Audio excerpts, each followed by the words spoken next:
শয়তান এই পৃথিবীতে সবচেয়ে বেশি মাজলুল হয়েছিল, অপদস্থ অপমানিত হয়েছিল দুইটা দিনে। এক হচ্ছে বদরের দিনে সে সবচেয়ে বেশি অপমানিত হয়েছিল। বদরের ময়দানে যখন আকাশ থেকে ফেরেশতা বাহিনী মুসলমানদের সাপোর্ট করার জন্য একে একে নামছিল, তখন শয়তান নিজেকে সবচেয়ে বেশি অপমান বোধ করছিল। আর দ্বিতীয়ত শয়তান সবচেয়ে বেশি লাঞ্ছিত হয় যখন আরাফাতের ময়দানে আল্লাহ তাআলা লক্ষ লক্ষ বান্দাকে ক্ষমার ঘোষণা দেয়। সুবহানাল্লাহ কইবেন না? খায়রু আইয়ামিল আরদ, পৃথিবীর সবচাইতে শ্রেষ্ঠ দিন কোন দিন? আরাফার দিন। এই দিনে বান্দা কেঁদে কেঁদে আল্লাহর কাছে নিজের সবগুলো গুনাহ খাতার কথা ঘোষণা দেয় যে আল্লাহ আমি পাপী, আমার চেয়ে বড় পাপী নাই, এই পাপ ওই পাপ আমরা করেছি, একটার পর একটা পাপের ঘোষণা দেয়। আর আল্লাহ এত খুশি হতে থাকে, সব শেষে আরাফার দিনের সূর্য ডোবার আগেই আল্লাহ আরাফার ময়দানের হাজীদেরকে মাফ করার ঘোষণা দিয়ে দেয়। এই দুই দিন শয়তান নিজেকে সবচেয়ে বেশি অপমানিত ফিল করে, অপদস্থ ফিল করে। অনুরূপভাবে 365 দিনের প্রতিদিনই বান্দা যখন আল্লাহর কাছে ক্ষমা চায়, আল্লাহ তখন খুশি হয়ে যায়। সুবহানাল্লাহ পড়ে। আর শয়তান নারাজ হয়ে যায়। আমাদের মিশন হচ্ছে আমরা আল্লাহরে খুশি করতে চাই, আর শয়তানের বিরুদ্ধে আমাদের অবস্থান। চিল্লায় বলেন ঠিক কিনা? এজন্য সব সময় প্রশংসা করব কার?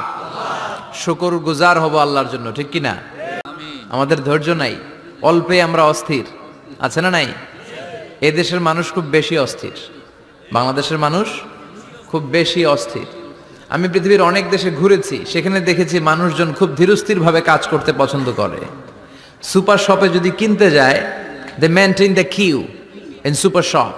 সুপার শপে লম্বা লাইন, সবাই যে ওখানে ভদ্রভাবে দাঁড়ায়, একজনের পর একজন যাবে। টিকিট কাটতে যাবে, লম্বা লাইন, একজনের পর একজন দাঁড়ায়, একজন যাবে আরেকজন।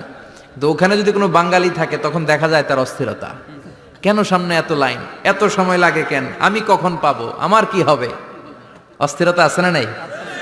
মানে সে পারে না সামনে সবাইকে ডিঙ্গিয়ে আগে যে টাকা পে করবে, আগে যে টিকিট কাটবে। এই অস্থিরতা আমাদের কমাইতে হবে, ধৈর্যশীল হতে হবে। গোটা বিশ্বব্যাপী আমাদের এই বাংলাদেশের মানুষের এই বদনাম যে আমরা অস্থির প্রকৃতির, আমরা ঠান্ডা মাথায় ভাবি না।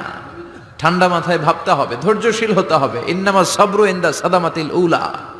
বিষ্ণু বলেছেন, বিপদের প্রথম ধাক্কায় যে সবর ধারণ করতে পারে সেই তো সবুর। এজন্য বিষ্ণু দোয়া করতেন, আল্লাহুম্মা জাআলনি সাবুরা, আল্লাহ আপনি আমারে ধৈর্যশীল বানান। ওয়া জাআলনি শাকুরা, আপনি আমার শুকরগুজার বান্দা বানান। বিশ্বনবীর চেয়ে ধৈর্যশীল, বিশ্বনবীর চেয়ে শুকরগুজার পৃথিবীর কেউ আছে? কথা বলেন। এমন তাবৎ কোনো অত্যাচার নাই যে অত্যাচার বিশ্বনবীর উপর করা হয় নাই। বিশ্বনবী মক্কার জামিনে যখন দাওয়াত দিতে লাগলেন, ওনারে পাগল বলা হতো, বলা হতো তুমি পাগল, বলা হতো মুহাম্মদ একটা কবি, বলা হতো মুহাম্মদ হচ্ছে গণক। বিশ্বনবী যখন রুকু দিতেন, সিজদায় চলে যেতেন, উটের পচা নারী ভুরি এনে বিশ্বনবীর কাঁধে ফেলে রাখা হতো। বিশ্বনবীর গলার মধ্যে রশি ধরে টান দেয়া হতো। কয়েকবার বিশ্বনবীর এই ঘাড়ের এই চামড়া ছিঁড়ে গিয়েছে, একবার চাদর টান দেওয়ার কারণে, আরেকবার রশি টান দেওয়ার কারণে। বিশ্বনবী কিছুই বলেন নাই, ক্ষমা করে দিয়েছেন। যেই মক্কার শত্রুরা বিশ্বনবীকে মক্কা থেকে বিতাড়িত করেছেন, এবং যেই রাতে উনি হিজরত করলেন, মাইগ্রেট করলেন, উনি কেঁদে কেঁদে বারবার মক্কার দিকে ফিরে তাকায়, আবার যায়, আবার ফিরে তাকায়, মাতৃভূমির মায়া ছাড়তে পারছেন না। আর বলছিলেন, মাক্কা তো আহাব্বুল বিলাদ ইলাইয়া, মক্কা আমার কাছে সবচেয়ে প্রিয় শহর। লাউলা উখরিজতু লামা খারাজতু মিনহা, আমার যদি বের করে না দেয়া হতো এই শহর থেকে, আমি কোনোদিন এই শহর থেকে বেরোতাম না। এত ভালোবাসতেন বিশ্বনবী মক্কাতুল মুকাররমাকে, ধৈর্যশীল ছিলেন।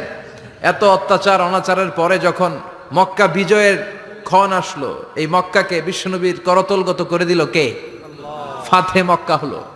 বিশ্বনবী চাইলে পিষে পিষে প্রতিটা কাফের মুশরিককে শেষ করে দিতে পারতেন, ঠিক কিনা? কিন্তু বিশ্বনবী বললেন, লা তাসরিবা আলাইকুমুল ইয়াউম ইযহাবু আনতুমুত তুলাকা, কোনো রিভেঞ্জ চলবে না আজকে, কোনো প্রতিশোধ নাই। একেবারে বড় যুদ্ধাপরাধী যারা, মারাত্মক যারা অফেন্স করেছে, তাদেরকে শাস্তির আওতায় আনা হবে, বাকি সবাইকে আমি ক্ষমা করে দিলাম। In the long history of the world, there is no